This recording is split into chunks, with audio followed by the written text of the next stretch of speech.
Beyond the Badge is brought to you by the Edina Crime Prevention Fund and Orange Theory Fitness.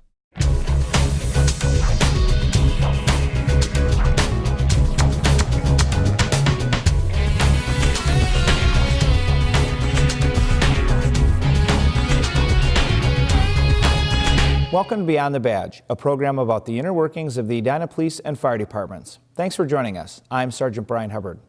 Whether it's a person threatening him or herself or others, police crisis negotiators are often called in to decrease the stress of a potentially deadly situation before it escalates. Edina TV's Dietrich Nissen spent time at a crisis negotiation team training and has more on what makes these teams valuable to police departments and the community.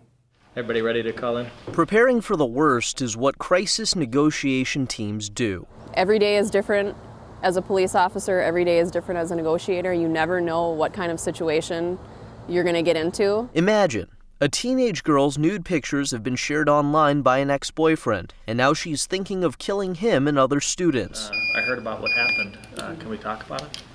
We can try.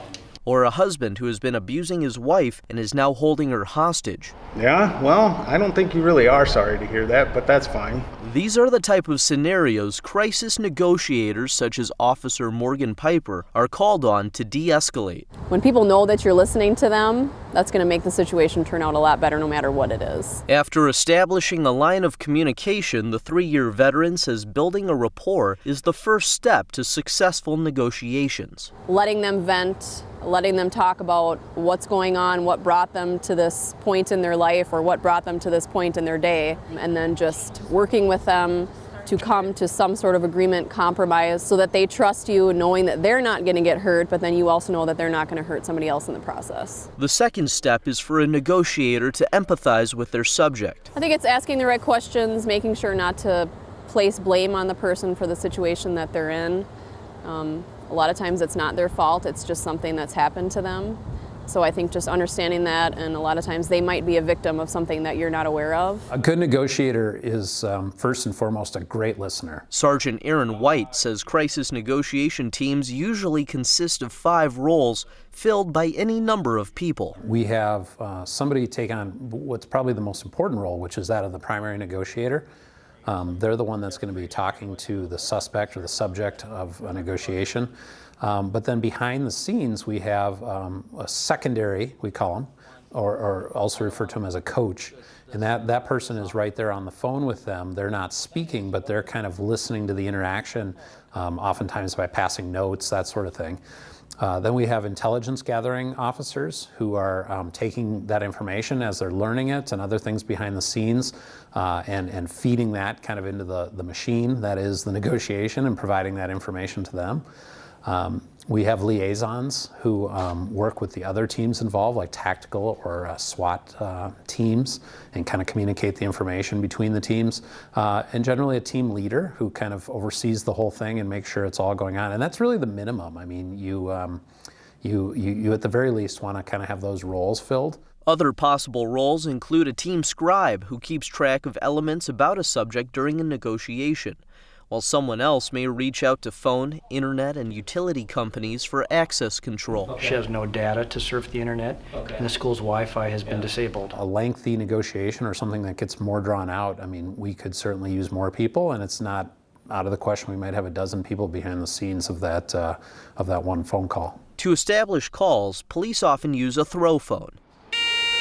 It's a ruggedized box containing a phone that can be tossed through windows and directly connects a negotiator with the subject. But since the goal of all negotiations is a peaceful resolution, Piper's preferred tools are her wits and a patient heart. I think de-escalation is kind of the key. We're starting to realize that de-escalating and waiting people out, giving them a little bit of time to sort of understand what they've gotten themselves into, I think can really, resolve things peacefully rather than escalating situations to where somebody might get hurt. And helping others avoid becoming the worst version of themselves through calm interaction is often something only gained through practice. They're not going to hurt you, and they're just going to take you somewhere where we can talk in person, okay? In Edina, Dietrich Nissen, Edina TV. Okay, Taylor, I can't wait to see you.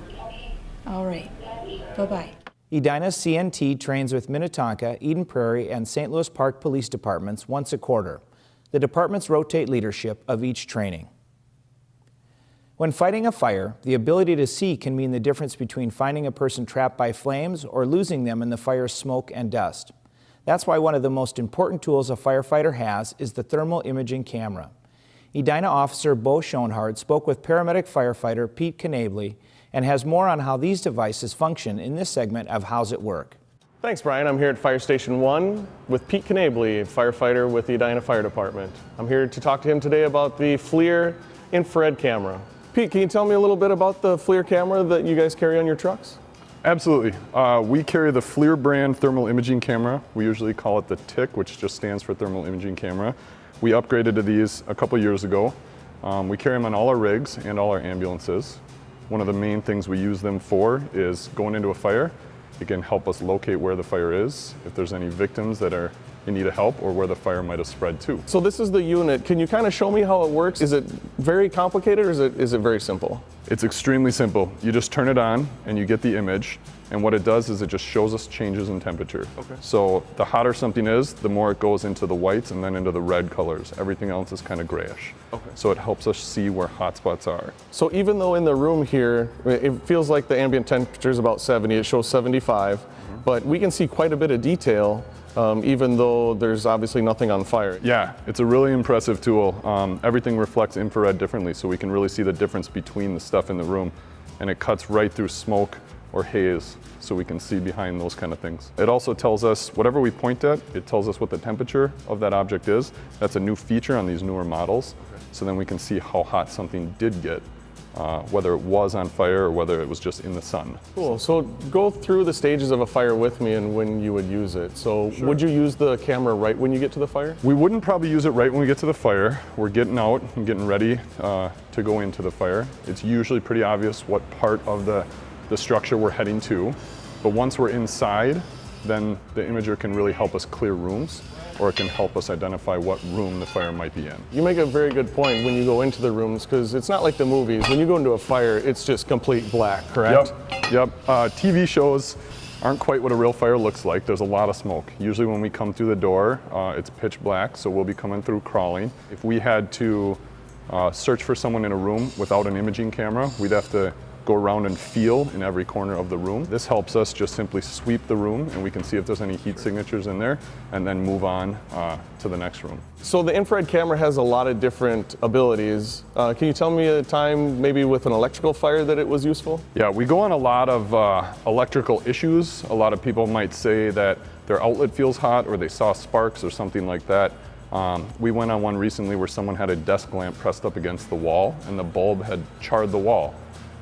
Without a tool like this, we would have to open up that entire wall to see if there was any fire or any smoldering going on in the insulation behind it. This was able to tell us that the hot spot was just contained right to where that bulb was, so we didn't have to pull all the sheetrock down or do a lot of extra damage to that homeowner just to make sure they'd be safe.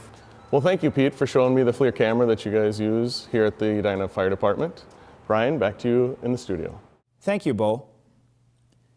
With more firefighters nationwide developing chronic medical issues, Minnesota's top firefighting organizations are campaigning to promote their long-term health. The Minnesota Firefighter Initiative, Gearing Up for Health, is advocating to equip Minnesota firefighters and their families with preventative resources that it hopes will reduce the chances firefighters develop a chronic illness.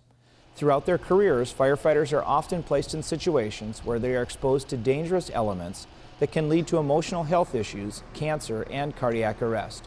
In fact, heart disease is the #1 killer of firefighters nationwide and is the leading cause of line-of-duty deaths in the fire service. Edina Fire Chief Tom Schmitz says initiatives like this one are important to support given the nature of firefighters' jobs.